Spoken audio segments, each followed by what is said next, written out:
부산진 믿음의 가족 여러분, 오늘도 주님의 말씀 안에서 배움과 성장이 있는 하루가 되시기를 바랍니다. 오늘 말씀은 호세아서 9장 1절에서 17절입니다. 이스라엘아, 너는 이방 사람처럼 기뻐 뛰놀지 말라. 내가 음행하여 내 하나님을 떠나고 각 타작마당에서 음행의 값을 좋아하였느니라. 타작마당이나 술틀이 그들을 기르지 못할 것이며 새 포도주도 떨어질 것이요 그들은 여호와의 땅에 거주하지 못하며 에브라임은 애굽으로 다시 가고 아수르에서 더러운 것을 먹을 것이니라. 그들은 여호와께 포도주를 부어드리지 못하며 여호와께서 기뻐하시는 바도 되지 못할 것이라. 그들의 재물은 애국하는 자의 떡과 같아서 그것을 먹는 자는 더러워지나니 그들의 떡은 자기의 먹기에만 소용될 뿐이라. 여호와의 집에 드릴 것이 아님이니라. 너희는 명절 날과 여호와의 절기의 날에 무엇을 하겠느냐? 보라, 그들이 멸망을 피하여 갈지라도 애굽은 그들을 모으고 노브는 그들을 장사하리니 그들의 은은 귀한 것이나 찔레가 덮일 것이요 그들의 장막 안에는 가시 덩굴이 퍼지리라. 형벌의 날이 이르렀고 보응의 날이 온 것을 이스라엘이 알지라. 선지자가 어리석었고 신에 감동하는 자가 미쳤나니 이는 내 죄악이 많고 내 원한이 큼이니라. 에브라임은 나의 하나님과 함께한 파수꾼이며 선지자는 모든 길에 친 새 잡는 자의 거물과 같고 그의 하나님의 전에는 원한이 있도다. 그들은 기브아의 시대와 같이 심히 부패한지라. 여호와께서 그 악을 기억하시고 그 죄를 벌하시리라. 옛적에 내가 이스라엘을 만나기를 광야에서 포도를 만남같이 하였으며 너희 조상들을 보기를 무화과 나무에서 처음 맺힌 첫 열매를 봄같이 하였거늘 그들이 바알보올에 가서 부끄러운 우상에게 몸을 들이므로 저희가 사랑하는 우상같이 가증하여졌도다. 에브라임의 영광이 새같이 날아가니 해산하는 것이나 아이 베는 것이나 임신하는 것이 없으리라.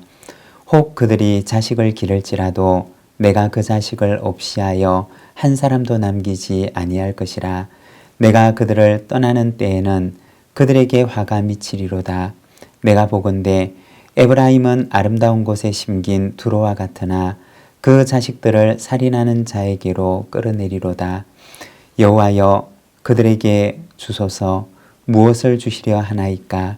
아이 베지 못하는 태와 젖없는 유방을 주시옵소서. 그들의 모든 악이 길갈에 있으므로 내가 거기에서 그들을 미워하였노라. 그들의 행위가 악함으로 내 집에서 그들을 쫓아내고 다시는 사랑하지 아니하리라.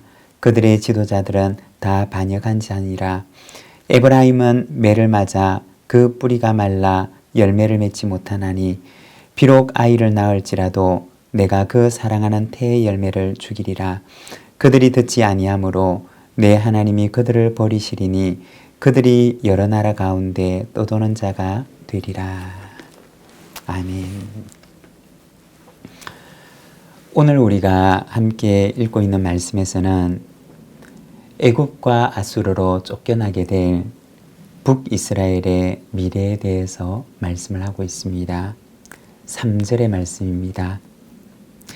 그들은 여호와의 땅에 거주하지 못하며 에브라임은 애굽으로 다시 가고 아수르에서 더러운 것을 먹을 것이니라. 여기에 보면 북이스라엘에 대해서 말씀하시는데 그들은 여호와의 땅에서 거주하지 못할 것이다 라고 하십니다. 그들은 애굽으로 다시 돌아가게 될 것이고 아수르로 가게 될 것임을 말씀합니다. 여기서 여호와의 땅이라고 하는 것은 그들이 지금 살고 있는 가나안 땅을 말하는 것이고 하나님께서 아브라함 때부터 그들에게 주시겠다고 약속하셨던 약속의 땅을 말하는 것입니다.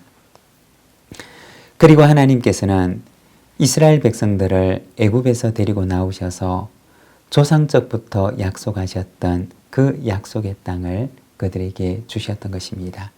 그런데 3절에 보면 이 약속의 땅에서 다시 쫓겨나게 되는 이스라엘의 모습을 보여주고 있습니다.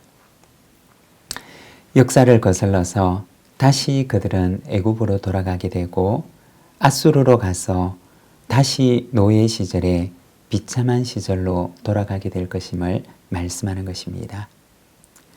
역출애굽이 일어나는 것입니다. 출애굽이 하나님의 구원의 역사였다면 이 역출애굽의 사건은 구원의 사건이 무효화되는 것을 의미하는 것이었습니다. 왜 이런 일이 일어나게 된 것일까요? 북이스라엘이 하나님에 대한 언약을 파기했기 때문이었던 것입니다. 이스라엘이 언약을 파기한 백성이 되어서 약속의 땅에 살아갈 자격을 박탈당했기 때문인 것입니다. 우리는 간혹 성경 속에서 이처럼 자격을 박탈당한 사람의 이야기들을 보게 됩니다. 이스라엘의 첫 왕이었던 사울은 첫 왕으로서의 영예를 누리게 되지만 그러나 나중에는 그 왕의 자격을 박탈당하게 됩니다. 왜냐? 처음의 마음과 첫 모습을 잃어버렸기 때문이었습니다. 예수님의 제자 가운데 가룟 유다도 역시 예수님의 12 제자 가운데 한 사람으로 부름을 받는 영예를 얻었지만 그러나 그도 역시 그 영예를 잃어버리고 제자로서의 자격을 박탈당하게 됩니다. 그리고 마띠아가 대신해서 그 영예의 자리에 서게 됩니다. 여러분, 영예로운 직분을 얻는 것도 감사한 것이지만 그러나 그 직분에 합당한 자로서 계속해서 그 자리에 서 있는 것은 더욱 아름다운 일입니다. 하나님 앞에 첫 마음, 첫 모습을 그대로 간직하며 주님의 칭찬을 받는 저와 여러분의 삶이 되시기를 바랍니다. 10절과 11절의 말씀입니다. 옛적에 내가 이스라엘을 만나기를 광야에서 포도를 만남같이 하였으며 너희 조상들을 보기를 무화과 나무에서 처음 맺힌 첫 열매를 봄같이 하였거늘 그들이 바알보올에 가서 부끄러운 우상에게 몸을 들이므로 저희가 사랑하는 우상같이 가정하여졌도다. 에브라임의 영광이 새같이 날아가리니 해산하는 것이나 아이 베는 것이나 임신하는 것이 없으리라. 이 말씀에 보면 처음에 하나님께서 이스라엘을 얼마나 기뻐하셨는지를 말씀해 줍니다. 마치 광야에서 포도를 본 것처럼 기뻐하셨고 무화과 나무에서 처음 맺힌 열매를 본 것처럼 하나님께서 그렇게 기뻐하셨다고 말씀을 하십니다. 아브라함을 만난 기쁨이었고 이삭과 야곱과 요셉을 만난 기쁨이었습니다. 우리가 성경을 보게 되면 다들 부족한 사람들이었지만 그러나 그들은 하나님과의 만남을 통해서 그들의 인격이 변화되고 그들의 성품이 변화되고 그들이 하나님의 사람으로 조금씩 변화되어 갔던 사람들이었습니다. 그리고 이들의 모습을 보고서 하나님께서는 광야에서 포도를 만난 것처럼 무화과 나무에서 첫 열매를 본 것처럼 그렇게 기뻐하셨음을 말씀합니다. 여러분, 마찬가지일 것입니다. 우리 안에도 그러한 변화가 나타낼 때 하나님의 기쁨이 그와 같을 것입니다. 비록 부족해도 첫 열매가 나타날 때 하나님의 마음은 기쁘실 것입니다. 그런데 오늘 말씀을 보면 지금 이스라엘은 어떠하냐?